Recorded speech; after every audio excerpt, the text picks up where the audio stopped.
ফায়ারফক্সের UI পুরো মানে অনেক দূর পর্যন্ত চেঞ্জ করা হয়েছে। তো মেইনলি বলা যেতে পারে এটা কোন দ্বারা ইন্সপায়ার্ড হয়েছে যে আমাদের জায়গাকে বেশি লাগতো, আমাদের একটা মেনু শুধু নষ্ট হতো জায়গা, তো এই জায়গাগুলো কমানোর ব্যবস্থা করা হয়েছে, কম্প্যাক্ট মেনু বার দেওয়া হয়েছে। এছাড়াও আমাদের স্টক ডিলর গো এই তিনটা বাটন একসাথে নিয়ে একটা জায়গায় আনা হয়েছে যাতে আমরা খুব কম জায়গার মধ্যে বেশি কাজ করতে পারি। অর্থাৎ আমাদের আসলে ব্যাপারটা কি ওয়েবসাইট টাকা, তো এই কাজটার উপরেই জোর দেওয়া হয়েছে। এখন আমরা এখানে দেখবো ফায়ারফক্স লিনাক্সে দেখতে এখন বর্তমানে কি রকম লাগে, আর উইন্ডোজে তো তোমরা দেখতেই পাচ্ছ। অ্যাপডেট একটু আগে বলে গেল এই জিনিসটাই যে অ্যাপডেট ইন্ট্রোডিউস করছে ফায়ারফক্স কোড, সেখানে আছে লোকে দেখতে পেলে যে সবগুলো চলে গেলেও যাতে আমরা এটা দেখতে পারি, অ্যাপডেট আইকন দেখতে পারি। তো অ্যাপডেট আইকনে আরো কিছু সুবিধা আছে যে আমরা অ্যাপডেট আইকনে কোনো চেঞ্জ হলে অর্থাৎ কোনো আপডেট হলে, যেমন যদি জিমেইলে থাকো, জিমেইলে লেখা উঠে যে এতগুলো আনরিড ইমেইল আছে টাইটেল, রাইট? তো এই টাইটেল বারটা চেঞ্জ হয়। এখন আমরা কি করতে পারবো, আমরা দেখতে পারবো যে কোনো মেইল আসছে কিনা। কিভাবে দেখো, এখানে দেখো অ্যাপডেটস গুলো দেখাচ্ছে, এখানে জিমেইল অ্যাপডেটস আছে, টুইটারে অ্যাপডেটস আছে। এখানে কি বোঝা যাচ্ছে দেখো, টুইটারে অ্যাপডেটস আছে টিকটকে একটু, রাইট? এটা থেকে আমরা বুঝতে পারতেছি আমাদের কিছু আনরিড টুইটার মেইল আছে, টুইটার স্ট্যাটাস আছে, ঠিক আছে? অ্যাপডেটসে এর অনেক কিছু সুবিধা আছে। এটা হচ্ছে আমরা অ্যাপডেট কিভাবে রাখা যায় তো দেখাবো, সমস্যা নেই। ওকে, অসাম্বার কি? অথবা ফায়ারফক্স যে কম্পিউটার চালানো হলো অসাম্বার, সেটা হচ্ছে কি আমরা এক জায়গা থেকে একটা সাইটে যাবো এবং এক জায়গায় সার্চ করবো, এটা সম্বন্ধে ইন্টারনেট আগে বলেছে। তো এবার অসাম্বারে কিছু নতুন জিনিস যেটা অ্যাড করা হয়েছে সেইগুলো হচ্ছে গিয়ে ওখান থেকে আমরা ব্রাউজিং হিস্ট্রিতে যেতেই পারতাম, বুকমার্কে যেতে পারবো। তারপরে এখান থেকে আমরা যদি কোনো ট্যাব ওপেন করা থাকে এই নামে, যাতে আমরা একই ট্যাব দুবার ওপেন না করি, এই জন্য আমাদের বলবে ওখানে সুইচ করতে যাবে না। দেখো প্রথম অপশনটাই সুইচ টু ট্যাব, ঠিক আছে? Awesome bar. Next tags on top. তো অনেক গবেষণা করে দেখা গেল যে ট্যাগস গুলো আসলে বুকমার্কের উপরে মানে নিচের আর যে ট্যাগস গুলো সবার উপরে থাকাটাই বেটার, অসাম্বার বা ব্রাউজার লোকেশন বারের উপরে থাকাই বেটার। তো এটা এবার করা হয়েছে। নেক্সট অ্যাডোব ম্যানেজার, এবারে অ্যাডোব ম্যানেজারটা চেঞ্জ করা হচ্ছে। আগে অ্যাডোব ম্যানেজারটা মনে করতে মানুষ গিগিদের জন্য, অর্থাৎ যারা একটু ডেভেলপার লেভেলে তারাই অ্যাডোবটা খুব ভালো মতো ম্যানেজ করতে পারবে। তো এটার কথা চিন্তা করে যে ইউজারের এক্সপেরিয়েন্স সুন্দর করার জন্য এই অ্যাডোব বারটা এবার চেঞ্জ করা হয়েছে, একটু সুন্দর করা হয়েছে। কন্ট্রোল শিফট এ এই শর্টকাট কি দিয়ে তোমরা এই জিনিসটা পেতে পারো, অথবা উপরে ফায়ারফক্স এর মেনু থেকেও পেতে পারো। পাসওয়ার্ড ম্যানেজার খুব সুন্দর করা হয়েছে আগের চেয়ে। পাসওয়ার্ড ম্যানেজার এখন দেখো এখানে ওয়ার্ডিং দিচ্ছে সুন্দর হবে, remember password for something and something. তো আমার পাসওয়ার্ড যেহেতু দেখো চলবে না। নেক্সট ফায়ারফক্স সিঙ্ক, এটা হচ্ছে কি আসলে একটা অ্যাডন থেকে শুরু হয়েছিল, এখন অ্যাডনই আছে আসলে, কিন্তু এবার ফায়ারফক্স করে ইন্টিগ্রেট করা হয়েছে। অর্থাৎ ফায়ারফক্স করে পদ্ধতিতে তোমরা এই অ্যাডন ইউজ করতে পারবা। এটা ইউজ করার ফলে নিজেদের মানে শেয়ার করতে পারছো। তোমরা মোবাইলে থাকো আর উইন্ডোজে থাকো, লিনাক্সে থাকো, সবগুলোর মধ্যে সিঙ্ক হয়ে যাবে, কি কি ব্রাউজ করছো, browsing history, everything. Next panorama কোনটা গ্রুপ ইওর ট্যাবস গুলো যে গ্রুপিং যেটা দেখো না সেটা। তো এটা আমাদের কোথায় লাগতে পারে? এটা আমাদের লাগতে পারে অনেক জায়গায়, যে আমরা কোনো এডুকেশনাল কোনো কাজ সার্চ করছি, তো এর মাঝখানে আমার এক ফ্রেন্ড আমাকে বললো যে হ্যাঁ আমি কিছু করতে যাবো।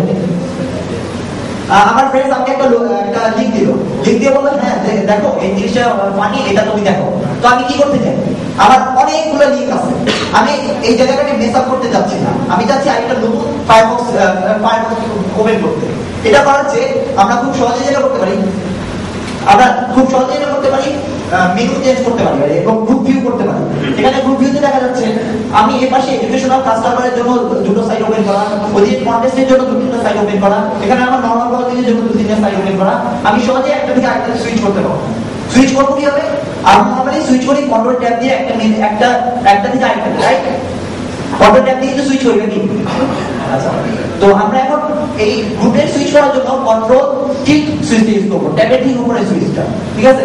তো এটা দিয়ে খুব সহজেই চেঞ্জ করব। Next customize toolbar. তো টুলবার কাস্টমাইজেশন এবার একটু ভালো হয়েছে। এবার আমরা চাইলে একবারে টাইটেল বারের মধ্যেও চাইলে রাখতে পারি টুলবার। নেক্সট এই দেখো কোথায় একবারে উপরের মধ্যে আমরা রাখছি, যেখানে আছে সেখানে পর্যন্ত আমরা টুলবারে আইকনগুলো নিতে পারছি। এই ধরনের কাস্টমাইজেশন করা যায়।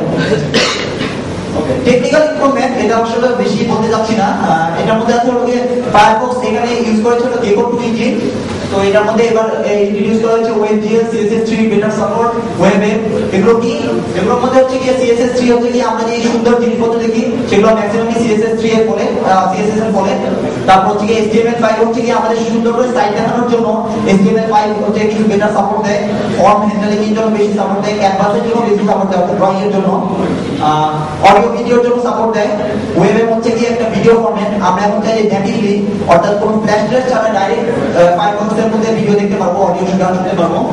আর নেক্সট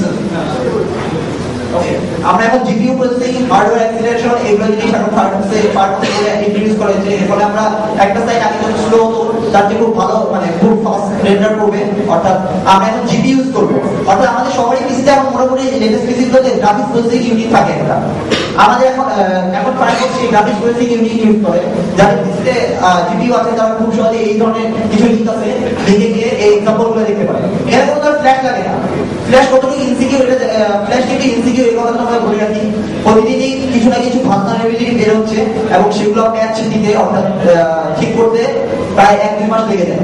সো ফ্ল্যাশ যে একটা থার্ড পার্টি সফটওয়্যার, এটার মধ্যে আমরা নেটিভলি কোনো প্রবলেম ছাড়া এই ফায়ারফক্সে এখন এই কাজগুলো করতে পারবো। ফায়ারফক্সের জাভাস্ক্রিপ্ট ইঞ্জিনও চেঞ্জ করা হয়েছে। মাঝখানে গুগল ক্রোম বা ক্রোমিয়াম আসার পর তাদের V8 জাভাস্ক্রিপ্ট ইঞ্জিন অনেক ফাস্ট ছিল। তো তার তুলনায় আসলে ফায়ারফক্স 3.6 এর যে জাভাস্ক্রিপ্ট ইঞ্জিন ছিল সেটা বেশ স্লো ছিল। তো এটার জন্য ফায়ারফক্স 4 নতুন একটা আগেরটার উপরে নতুন করে একটা জাভাস্ক্রিপ্ট ইঞ্জিন ইউজ করেছে, সেটা হচ্ছে জেরামাকি। এটা জাস্ট ইন টাইম কম্পাইলার সহ আর অনেক ধরনের ফিচার দেয়, ট্রেস মাইকের উপরে বানানো। তো নেক্সট এটা হচ্ছে কি জাভাস্ক্রিপ্ট চেঞ্জের ফলে স্পিডের যে চেঞ্জটা হচ্ছে এটা এখানে দেখানো হচ্ছে যে ফায়ারফক্স 3.6 এর মধ্যে ফায়ারফক্স 4 এ কি ধরনের ইমপ্রুভমেন্ট দেখা যাচ্ছে। Okay, backend changes.